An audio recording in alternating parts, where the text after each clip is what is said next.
गंगानगर ठान लेता है वो करके रहता है।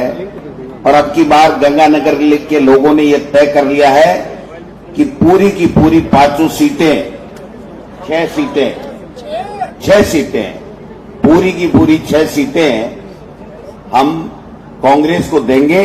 तो मैं आप सब लोगों को बधाई भी देता हूं, धन्यवाद भी देता हूं कि आपके जज्बे को सलाम करता हूं कि आपने ये तय कर लिया। मिगलानी जी ने बहुत ही गंभीरता के साथ में अपनी बात रखी है और एक संकल्प लिया है कि हम सब लोग तेरा मेरा भूल करके कांग्रेस का झंडा बुलंद करेंगे। कांग्रेस की जिसको भी आला कमान टिकट देगा उसके ऊपर हम लोग जी जान से मेहनत करके कांग्रेस को जिताएंगे। सच्चा कांग्रेसी वही होता है जो कांग्रेस पार्टी अपनी जो मां होती है उस मां की मदद करता है, उसके आंचल में उसकी बहबूदी के लिए, उसके कल्याण के लिए काम करता है। तो मैं धन्यवाद देना चाहता हूं कि इनके अच्छे विचार हैं। हमारे पास में बताने के लिए बहुत कुछ है, क्योंकि 4.5 साल में कांग्रेस की सरकार में माननीय मुख्यमंत्री अशोक गहलोत जी के नेतृत्व में एक से बढ़कर के एक अच्छा बजट आया, एक से एक बढ़कर के फ्लैगशिप योजनाएं आई। सत्ता और संगठन ने समन्वय के साथ में लोगों के समस्याओं का समाधान किया। लोगों तक हमारी 10 तरीके की जो गारंटियां हैं वो पहुंच रही हैं। सरकार ने जो कोरोना में बेहतर मैनेजमेंट किया वो हमारे सामने है। और दूसरी तरफ हमारे केंद्र की मोदी सरकार है जिन्होंने कहा था कि किसान की आमदनी दोगुनी कर देंगे। किसान को 15 महीने तक खून के आंसू रुलाने वाले यही लोग हैं। इन्होंने कहा था कि हम महंगाई कम कर देंगे। आज भी टमाटर 180 रुपए बिक रहा है। तमाम वो चीजें जो आम उपभोक्ता को, आम व्यक्ति को आवश्यकता होती है, गरीब को आवश्यकता होती है, वो उसकी थाली से दिन प्रतिदिन दूर होती जा रही है। मैं समझता हूं इन्होंने बेरोजगारों को रोजगार देने का वादा भी किया था। अपराध खत्म हो जाएगा, आतंकवाद समाप्त हो जाएगा, भ्रष्टाचार मुक्त भारत बन जाएगा। 500 के नोट बंद किए, 2000 के चलाए, फिर 2000 के बंद किए। अब क्या करेंगे? मैं समझता हूं कि देश की जनता ये तय कर चुकी है कि 8-9 साल तक इन्होंने झूठ बोला, झूठ के अलावा कुछ नहीं बोला, संवैधानिक संस्थाओं का दुरुपयोग किया और सबको ईडी, इनकम टैक्स और सीबीआई का डर दिखा करके इन्होंने अपनी राजनीतिक रोटियां अब तक तो सेक ली। लेकिन जिस प्रकार से राहुल गांधी जी ने पूरे देश के लोगों की आवाज उठाई, 4000 किलोमीटर यात्रा की, और जब लोकसभा में राहुल गांधी जी ने 20,000 करोड़ रुपए जो अडानी जी की सेल कंपनियों में है, ये किसके हैं मोदी जी बताएं, ये जब सवाल किया तो उनको संसद से अयोग्य कर दिया। और आज हमें खुशी है पूरे देश में और नहीं बल्कि पूरी दुनिया में ये चर्चा है कि सत्य की जीत हुई है, न्याय मिला राहुल गांधी जी को। और उस जो मैक्सिमम सजा उन्होंने दी थी जिस तरीके से, उसको लोअर कोर्ट के आदेश को स्थगित किया है। मैं समझता हूं कि ये न्याय हिंदुस्तान में जारी रहेगी, मिलती रहेगी। देश के लोगों की आवाज यूं ही राहुल गांधी जी और कांग्रेस बुलंद करते रहेंगे। आप सब लोगों से मैं एक ही विनती करने के लिए आपके बीच में आया हूं। मैं यहाँ का समधी भी बन गए, मैंने बेटी ले ली है, तो आप सब लोगों से मेरा अधिकार भी बनता है कि मैं मांग के कुछ भी आपसे ले सकता हूं। जब मैं बेटी ले जा सकता हूं तो वोट तो क्या चीज है। आपने बेटी दे दी तो आप वोट भी आप देंगे और यहां से 6 की 6 सीटें कांग्रेस को जिता करके भेजेंगे। तो मेरा और रंधावा साहब का और कांग्रेस पार्टी का नाम ऊपर होगा, सर ऊंचा होगा। मैं समझता हूं कि गंगानगर वाले अपने रिश्तेदार को, अपने मेहमान को कभी भी खाली हाथ नहीं भेजते हैं, उसका पूरा मान सम्मान करते हैं। और ये मान सम्मान रंधावा साहब होगा। 6 में से 6 सीटें हम जीतेंगे। और इन भारतीय जनता पार्टी वालों को बता दो कि तुमने किया क्या है। ये 25 के 25 जो सांसद हैं वो बिल्कुल लोकसभा में निकम्मे बैठे रहे। इन्होंने एक दिन भी कोई देश की, प्रदेश की, हमारे प्रदेश के लिए कोई आवाज नहीं उठाई। 2 बार जीत गए, फिर वैसे के वैसे। और आज कह रहे हैं कि नहीं सहेगा राजस्थान। अरे भाई, क्या 10 तरीके की गारंटी के लिए कह रहे हो क्या? कोरोना में बेहतर मैनेजमेंट किया उसके लिए कह रहे हो क्या? किसानों के लिए अलग बजट पेश किया और दुगना बजट किया, क्या उसके लिए कह रहे हो? 19 जिले बनाए, क्या उसके लिए कह रहे हो?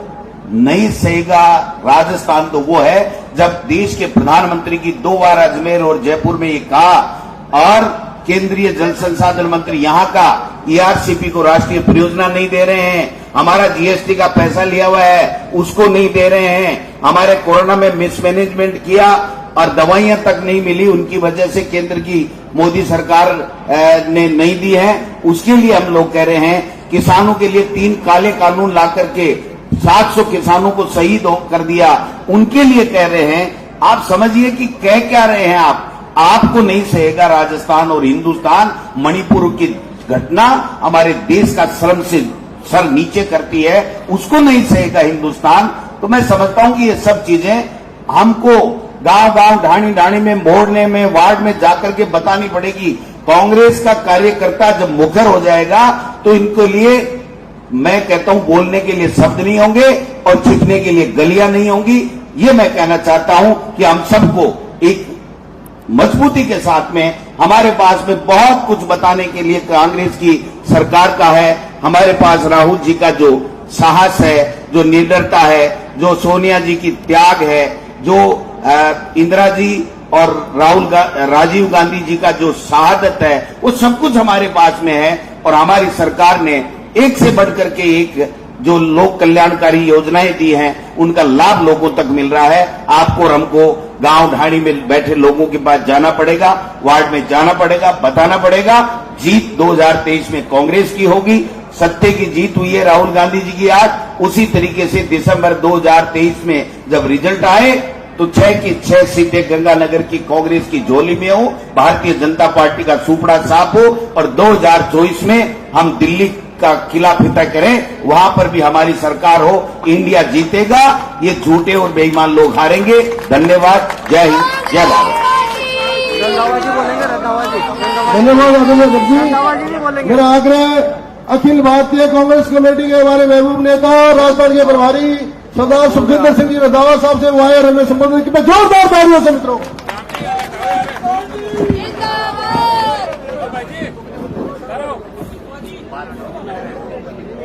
मानयोग विकास सिंह जी,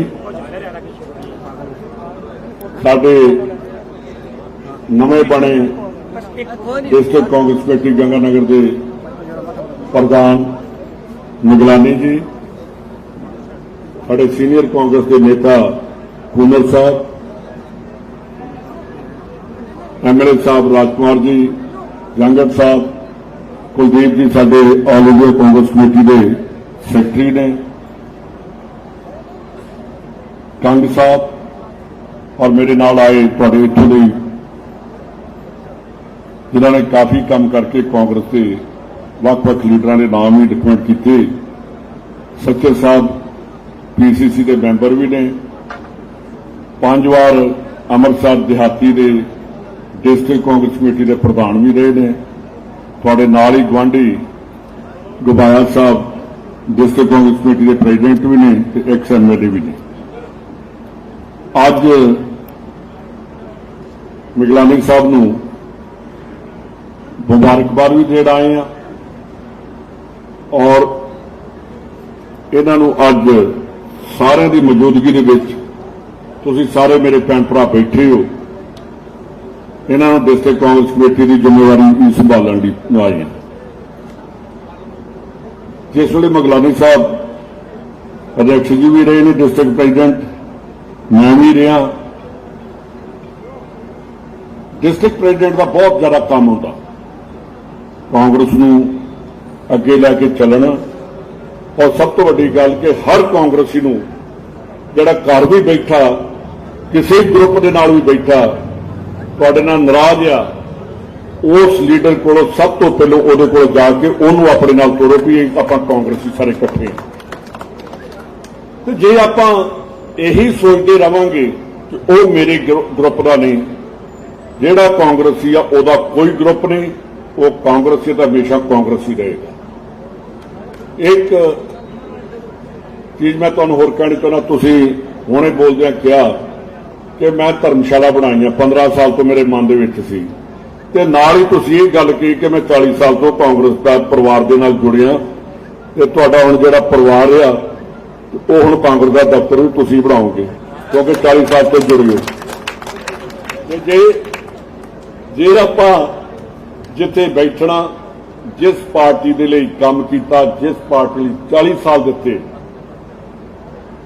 ਇਹ ਮੈਂ ਇਸ ਕਰਕੇ ਕਹਿਣਾ ਕਿ ਜਿਹੜਾ ਵੀ ਪ੍ਰਧਾਨ ਬਣਦਾ ਉਹ ਸਭ ਤੋਂ ਪਹਿਲਾਂ ਆਪਣਾ ਜਿਹੜਾ ਦਫ਼ਤਰ ਹੈ ਉਹਨੂੰ ਠੀਕ ਕਰਨਾ। ਜੇ ਮੈਂ ਬਣਿਆ, ਮੈਂ ਸਭ ਤੋਂ ਬੈਸਟ ਆਪਣੇ ਗੁਰਦਾਸਪੁਰ ਦਾ, ਤੇ ਜੇ ਆਪ ਸੱਚਰ ਸਾਹਿਬ ਬਣੇ, ਕਦੀ ਜਾ ਕੇ ਅੰਮ੍ਰਿਤਸਰ ਵੇਖਿਓ ਇਹਨਾਂ ਕਿਵੇਂ ਪੈਸੇ ਲੈ ਕੇ ਆਪਣੀ ਜੇਬ ਚੋਂ ਬਣਾਇਆ ਸੀ। ਇਸ ਲਈ ਕਾਂਗਰਸ ਸਾਡੀ ਆਪਣਾ ਪਰਿਵਾਰ ਆ। ਜੇ ਅਸੀਂ ਆਪਣਾ ਘਰ ਦੇਖਣਾ ਤੇ ਅਸੀਂ ਸਭ ਤੋਂ ਪਹਿਲਾਂ ਆਪਣੇ ਪਰਿਵਾਰ ਕਾਂਗਰਸ ਨੂੰ ਦੇਖਾਂਗੇ। ਉਹਨਾਂ ਦੀ ਬਦੌਲਤ ਅੱਜ ਅਸੀਂ ਇੱਥੇ ਖੜੇ ਹਾਂ। ਤੁਸੀਂ ਸ਼੍ਰੀ ਗੰਗਾਨਗਰ ਦੀ ਗੱਲ ਕੀਤੀ, ਚਲੋ ਤੁਹਾਨੂੰ ਯਾਦ ਹੋਗਾ ਜਿਹੜੇ ਪੁਰਾਣੇ ਕੋਈ ਲੀਡਰ ਬੈਠੇ ਹੋ, ਸਰਦਾਰ ਪ੍ਰਤਾਪ ਸਿੰਘ ਕੈਰੋਂ ਨੇ ਗੰਗਾਨਗਰ ਨੂੰ ਕਦੀ ਵੀ ਪੰਜਾਬ ਤੋਂ ਵੱਖ ਨਹੀਂ ਸੀ ਸਮਝਿਆ ਜਿੰਨਾ ਚਿਰ ਉਹ ਮੁੱਖ ਮੰਤਰੀ ਰਹੇ। ਉਹ ਇਹ ਕਹਿੰਦੇ ਹੁੰਦੇ ਸੀ ਕਿ ਮਹਾ ਪੰਜਾਬ ਆ ਸਾਡਾ, ਗੰਗਾਨਗਰ ਤੱਕ ਸਾਡੀਆਂ ਜਿਹੜੀ ਸਰਹੱਦਾਂ ਲੱਗਦੀਆਂ ਨੇ, ਬਿਲਕੁਲ ਨਾ ਕਰੋ ਕਿ ਅਸੀਂ ਪੰਜਾਬੀ ਸੂਬਾ ਚਾਹੀਦਾ। ਪ੍ਰਤਾਪ ਸਿੰਘ ਕੈਰੋਂ ਦੀ ਇਹ ਸੋਚ ਸੀ ਤੇ ਅੱਜ ਬੜੇ ਅਸੀਂ ਮਾਣ ਨਾਲ ਤੇ ਫਖਰ ਨਾਲ ਕਹਿੰਦੇ ਹਾਂ ਕਿ ਗੰਗਾਨਗਰ ਪੰਜਾਬ ਤੋਂ ਵੀ ਅੱਗੇ ਤਰੱਕੀ ਦੀ ਤੁਰਿਆ ਜਾ ਰਿਹਾ। ਕਦੀ ਵੀ ਬੀਜੇਪੀ ਜਾਂ ਕੋਈ ਹੋਰ ਪਾਰਟੀ ਉਹਨੇ ਕਦੀ ਇਹਨਾਂ ਸਟੇਟ ਵਾਲੇ ਨਹੀਂ ਸੋਚਿਆ ਆਪਾਂ ਬੈਠੇ ਹਾਂ ਪੰਜਾਬੀ ਤੇ ਤੁਹਾਡੇ 'ਚ ਸਾਡਾ ਬਹੁਤਾ ਫਰਕ ਨਹੀਂ।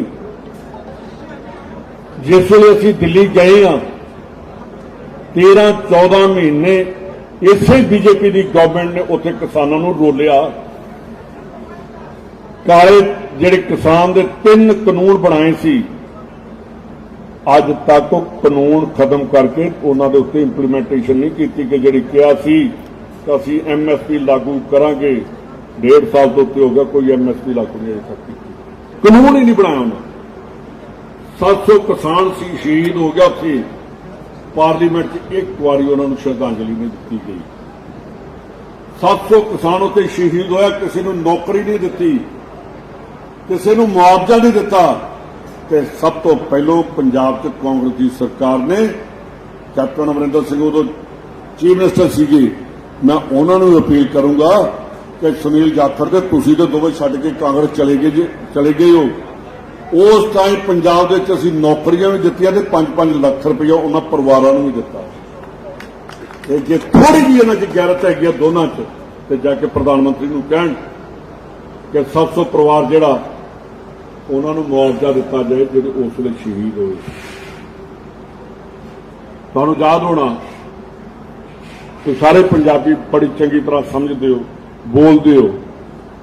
ਜਿਸ ਵੇਲੇ ਸ਼ਹੀਦ ਊਧਮ ਸਿੰਘ ਦੇ ਚਾਚੇ ਅਜੀਤ ਸਿੰਘ ਨੇ ਕਿਸਾਨ ਦਾ ਅੰਦੋਲਨ, ਉਸ ਵੇਲੇ ਵੀ ਇਹੋ ਹਾਲ ਸੀ ਜੋ ਬੀਜੇਪੀ ਨੇ ਕੀਤੇ, ਅੰਗਰੇਜ਼ਾਂ ਦੇ ਬਰਖਲਾਫ ਕੋਈ 1.5 ਸਾਲ ਤੋਂ ਉੱਪਰ ਇਹ ਅੰਦੋਲਨ ਚੱਲਿਆ ਸੀ ਤੇ ਅਖੀਰ ਅੰਗਰੇਜ਼ਾਂ ਨੂੰ ਝੁਕਣਾ ਪਿਆ ਸੀ। ਉਸ ਵੇਲੇ ਕਾਨੂੰਨ ਕਾਲੇ ਵਾਪਸ ਲਏ ਸੀ ਜਿਹੜੇ ਮੋਦੀ ਨੇ ਲਏ।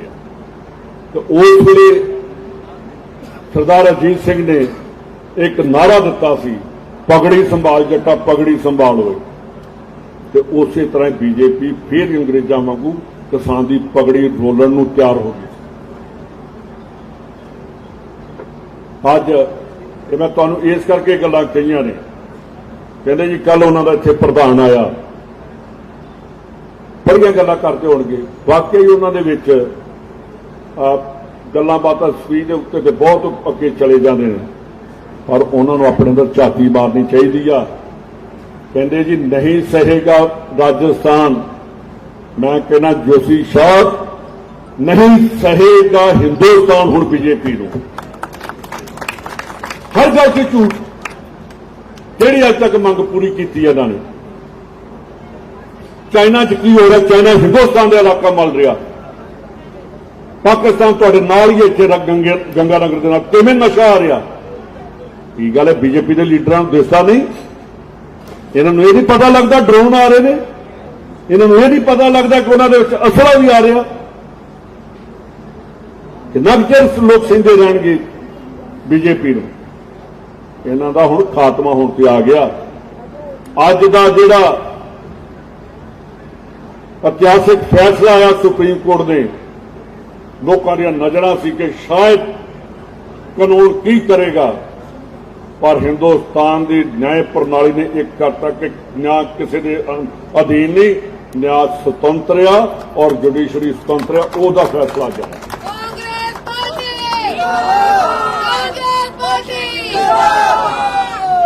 आवाज बंद नहीं हो सकती।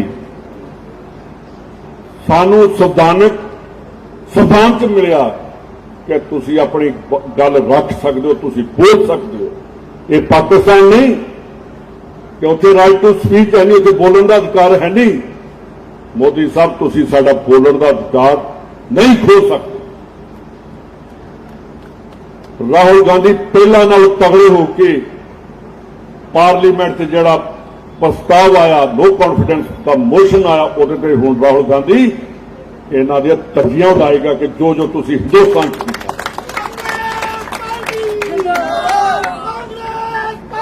मैं पुराने देखते रहे हैं,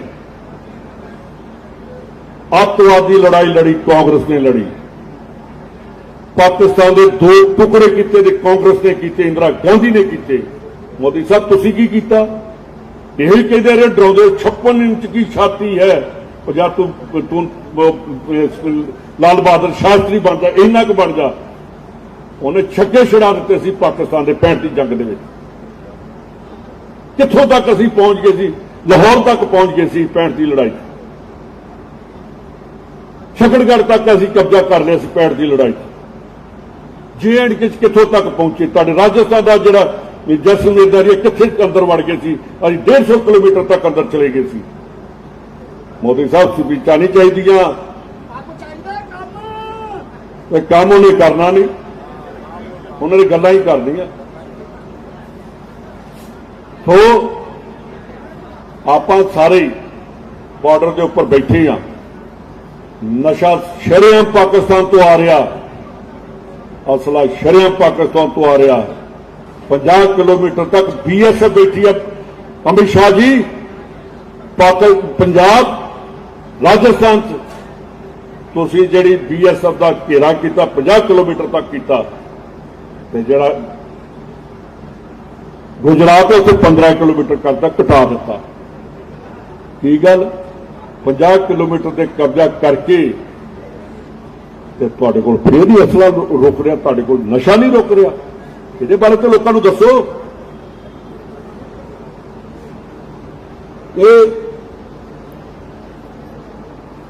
अब तुसीं तुहाडे नाल ही हरियाणे च की होया, एक फिरके दे नाल किवें कीता, किवें होया उत्थे मणिपुर दे विच, वो गल्लां नहीं करनियां, पार्लीमेंट च नहीं बोलना। प्राइम मिनिस्टर साहब पार्लीमेंट च नहीं आउणगे।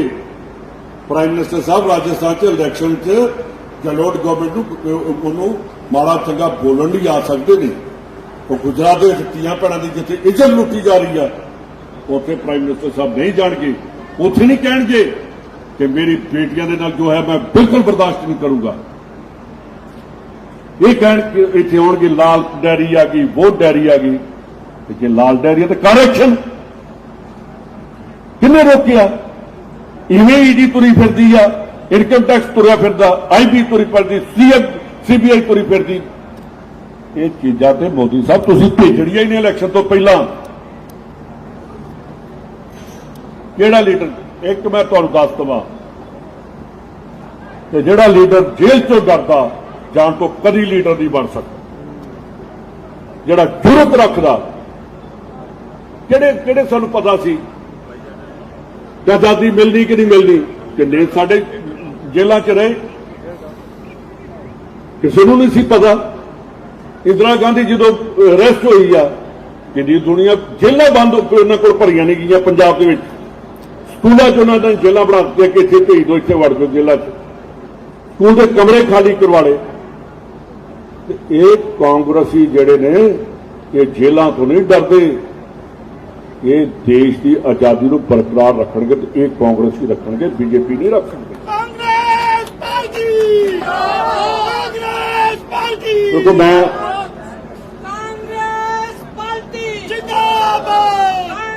अंकल जी मेरे जिले के 7 हल्के ने गुरदासपुर के, तो तुहाडे 6 ने। असीं इन्नी हवा दे विच सत्ता जो 5 जित के आए हैं उत्तर पंजाब को। तुसीं पंजाबी हो, खतरी हो, सांझी हो सारिਆਂ ਦੇ, ਤੇ ਤੁਹਾਨੂੰ ਤੇ ਫਿਰ ਸਾਡੇ ਨਾਲੋਂ ਗੁਰਦਾਸਪੁਰੀਆਂ ਨਾਲੋਂ ਇੱਕ ਤੇ ਵਧਾਉਣੀ ਪਏਗੀ ਨਾ। ਹੱਥ ਨਾ ਮੈਨੂੰ ਸੱਚ ਕਰਕੇ ਦੱਸ, ਸਮਾਈਲ ਨਹੀਂ ਚਾਹੀਦੀ, ਉੱਠ ਕੇ ਕਹਿ ਜਿੱਤ ਕੇ ਆਊਂਗਾ। अंकुर तुम संघर्ष करो, बस अंकुर तुम संघर्ष करो, हम तुम्हारे साथ हैं। संघर्ष तो ਤੁਹਾਨੂੰ ਕਰਨਾ ਪਏਗਾ, ਹੁਕਮ ਤੇ ਤੁਹਾਡੇ ਪਿੱਛੇ ਚੱਲੇਗਾ। करांगे कांग्रेस पार्टी बस पीछे। तो ਅੱਜ ਹਿੰਦੁਸਤਾਨ ਨੂੰ ਜੇ ਬਚਾਉਣਾ ਤੇ ਸਾਨੂੰ ਬੀਜੇਪੀ ਨੂੰ ਗਵਰਨਮੈਂਟ ਤੋਂ ਬਾਹਰ ਕੱਢਣਾ ਪੈਣਾ। ਕੀ ਬਾਹਰ ਦੀਆਂ ਕੰਟਰੀਜ਼ ਸਾਡੇ ਨਾਲ ਹੋ ਰਿਹਾ ਯਾਰ, ਇਹ 4-5 ਹਜ਼ਾਰ ਬੰਦਾ ਇਕੱਠਾ ਕਰ ਲਓ, ਮੋਦੀ ਕਰ ਲਓ। ਆਪਣੀ ਇੱਜ਼ਤ ਵੇਖੋ ਹਿੰਦੁਸਤਾਨ ਦੀ ਕਿੱਥੇ ਆ। ਡਾਕਟਰ ਮਨਮੋਹਨ ਸਿੰਘ ਕਦੀ ਜਾ ਕੇ ਪਬਲਿਕ ਦਾ ਪੈਸਾ, ਹਿੰਦੁਸਤਾਨ ਦਾ ਪੈਸਾ ਨਹੀਂ ਸੀ ਖਰਚਦਾ, ਉਹ ਹਿੰਦੁਸਤਾਨ ਦੀ ਗੱਲ ਕਰਕੇ ਆਉਂਦਾ ਸੀ। ਇੰਦਰਾ ਗਾਂਧੀ ਅਮਰੀਕਾ ਦੀ ਪਾਰਲੀਮੈਂਟ ਤੋਂ ਅਮਰੀਕਾ ਦੇ ਅਗੇਂਸਟ ਬੋਲ ਕੇ ਆਈ ਸੀ ਜਦੋਂ 71 ਦੀ ਵਾਰ ਤੋਂ ਪਹਿਲਾਂ। ਉਹ ਝੁਕੀ ਨਹੀਂ, ਉਹ ਵੱਡੀਆਂ ਵੱਡੀਆਂ ਤਾਕਤਾਂ ਨੂੰ ਝੁਕਾ ਕੇ ਆਈ ਸੀ। ਸਾਨੂੰ ਉਹ ਜੁਰਤ ਪੈਦਾ ਕਰਨੀ ਪੈਣੀ ਆ। ਮੈਂ ਤੁਹਾਨੂੰ ਇਹੋ ਬੇਨਤੀ ਕਰੂੰ ਕਿ ਰਾਜਸਥਾਨੀਓ, ਤੁਸੀਂ ਬੜੇ ਬਹਾਦਰ ਜੇ। ਇਹ ਨਾ ਕਿਤੇ ਕਰਵਾ ਦਿਓ ਕਿ ਬੀਜੇਪੀ ਵਾਲੇ ਕਹਿੰਦੇ ਹਰ ਸਾਲ ਬਦਲਦੇ ਆ ਜੀ। ਐਤਕੀ ਤੇ ਜਿਹੜੀ ਪਹਿਲੀ ਹੈ ਉਹੋ ਹੀ ਰਹੇਗੀ, ਆਪਾਂ ਬਦਲਣਾ ਨਹੀਂ ਕਿਸੇ ਨੂੰ।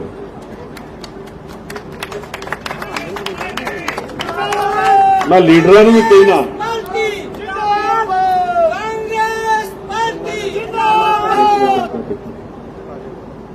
ਮੈਂ ਲੀਡਰਾਂ ਨੂੰ ਵੀ ਕਹਿਣਾ ਕਿ 6 ਮਹੀਨੇ ਕੋਈ ਵਰਕਰ ਜਿਹੜਾ ਨਾਰਾਜ਼ ਆ ਉਹਦੇ ਘਰ ਜਾ ਕੇ ਉਹਦੇ ਕੋਲ ਮਾਫੀ ਮੰਗ ਕੇ ਵੀ ਉਹਦੀ ਨਾਰਾਜ਼ਗੀ ਦੂਰ ਕਰੋ। ਜੇ ਵਰਕਰ ਜਿੰਦਾ ਤੇ ਕਾਂਗਰਸ ਜਿੰਦੀ ਆ। कांग्रेस पार्टी ਯਾਰ ਮੈਨੂੰ ਲੱਗਦਾ ਤੈਨੂੰ ਕੋਈ ਲੈ ਕੇ ਆਇਆ।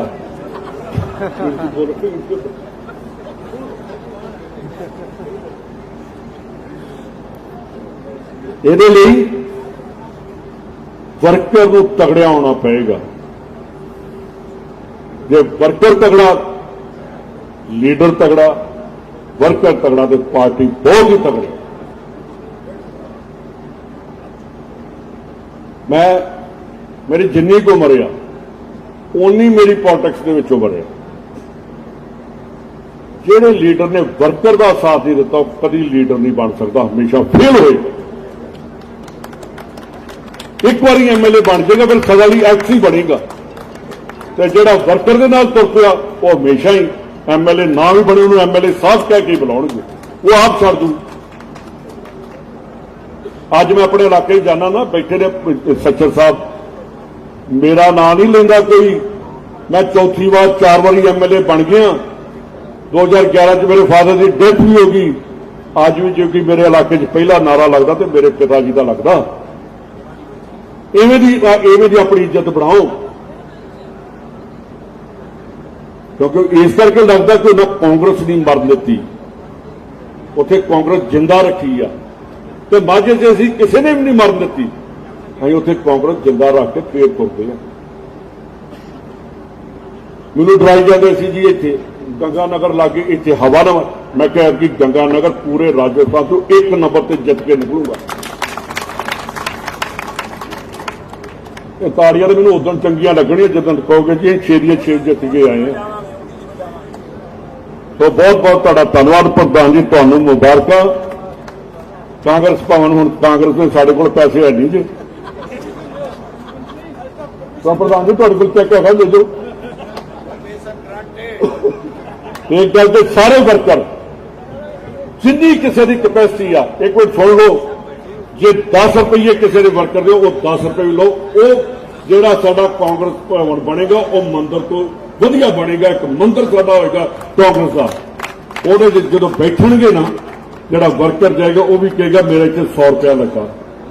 ਤੇ ਜੇ ਅਮੀਰਾਂ ਕੋਲ ਬਣਾ ਲਿਆ, ਉਹ ਮੰਦਰ ਨਹੀਂ, ਉਹ ਕਾਂਗਰਸ ਪਾਰਟੀ ਦਾ ਦਫ਼ਤਰ ਨਹੀਂ, ਉਹਦਾ ਹੀ ਪੱਥਰ ਲੱਗੇਗਾ। ਸਾਨੂੰ ਪੱਥਰ ਨਹੀਂ ਲਾਉਣਾ। ਉੱਥੇ ਇੱਕ ਇੱਟ ਦੇ ਉੱਤੇ ਇੱਕ ਵਰਕਰ ਦਾ ਨਾਮ ਲਿਖਿਆ ਹੋਣਾ ਚਾਹੀਦਾ ਕਿ ਇਹਦੀ ਮੇਰੀ ਹੈ ਕਿ ਇਹਦੀ ਹੈ। ਸੋ ਸਾਰੇ ਉਸ ਚੀਜ਼ 'ਚ ਆਪਣਾ ਯੋਗਦਾਨ ਪਾਓ। ਤੁਹਾਡਾ ਸਾਰਿਆਂ ਦਾ ਬਹੁਤ ਬਹੁਤ ਧੰਨਵਾਦ। ਪ੍ਰਧਾਨ ਜੀ ਤੁਹਾਡਾ ਵੀ। ਤੇ ਇੱਕ ਤੁਹਾਨੂੰ ਹੋਰ ਮੈਂ ਬੇਨਤੀ ਕਰਦਾ ਕਿ ਜਲਦੀ ਆਪਣੀ ਕਮੇਟੀ ਬਣਾ ਲਿਓ, ਕੋਈ ਛੱਡਿਓ ਨਾ, ਇਹਨੂੰ ਨਾਰਾਜ਼ ਨਹੀਂ ਕਰਨਾ, ਹਰ ਬੰਦੇ ਨੂੰ ਅਹੁਦਾ ਦਿੱਤਾ ਜਾਏ। ਬਹੁਤ ਬਹੁਤ ਮਿਹਰਬਾਨੀ। ਜੈ ਹਿੰਦ। हमारे बीकानेर संभागीय प्रभारी आदरणीय जगदीश जांगड़ जी, राजस्थान प्रदेश कांग्रेस कमेटी के सम्मानित अध्यक्ष, ऑल इंडिया कांग्रेस कमेटी के जनरल सेक्रेटरी रंधावा साहब,